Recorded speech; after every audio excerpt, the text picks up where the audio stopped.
Kanhangad Bella east government higher secondary school മുടങ്ങാതെ ഈ വർഷവും വിജയോത്സവം സംഘടിപ്പിച്ചു. മണ്ഡലം എംഎൽഎ അഡ്വക്കേറ്റ് ഗോവിന്ദൻ പള്ളിക്കാപ്പിൽ പരിപാടി ഉദ്ഘാടനം ചെയ്തു. This news sponsored by Jyothi institute of medical technology, Nithyananda building, Kanhangad. കഴിഞ്ഞ അധ്യയന വർഷത്തെ വിവിധ പരീക്ഷകളിൽ ഉന്നത വിജയം നേടിയ വിദ്യാർത്ഥികളെ അനുമോദിക്കുന്നതിനായാണ് Bella east government higher secondary school ഈ വർഷവും വിജയോത്സവം നടത്തിയത്. സ്കൂൾ ഓഡിറ്റോറിയത്തിൽ വെച്ച് നടത്തിയ പരിപാടി മണ്ഡലം എംഎൽഎ അഡ്വക്കേറ്റ് ഗോവിന്ദൻ പള്ളിക്കാപ്പിൽ ഉദ്ഘാടനം ചെയ്തു.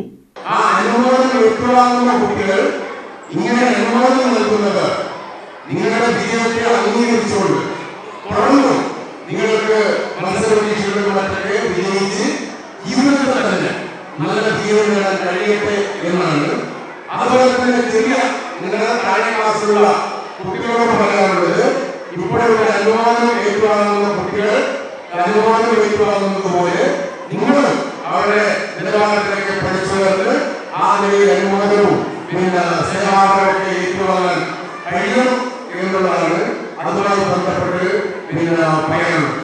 ചടങ്ങിൽ കാഞ്ഞങ്ങാട് നഗരസഭാ ചെയർമാൻ വി രമേശൻ അധ്യക്ഷനായി. നഗരസഭാ കൗൺസിലർമാരായ Rajan Athikkoth, KV Ratheesh, MA Reshma, PTA president advocate P Venugopalan, vice president N Dineshan, senior assistant Shibi Evanios എന്നിവർ സംസാരിച്ചു. പ്രിൻസിപ്പൽ CV അരവിന്ദാക്ഷൻ സ്വാഗതവും ഹെഡ്മാസ്റ്റർ K രവീന്ദ്രൻ നന്ദിയും പറഞ്ഞു. LSS, USS, NMMS നേടിയവരും SSLC +2 പരീക്ഷകളിൽ മികച്ച വിജയം നേടിയവരും കരവിരുതിലൂടെ തോണി രൂപകൽപ്പന ചെയ്ത് ശ്രദ്ധ പിടിച്ചുപറ്റിയ 10ാം ക്ലാസ് വിദ്യാർത്ഥി വിജയും ഉൾപ്പെടെ 63 വിദ്യാർത്ഥികളാണ് അനുമോദനം ഏറ്റുവാങ്ങിയത്. News bureau, Kanhangad.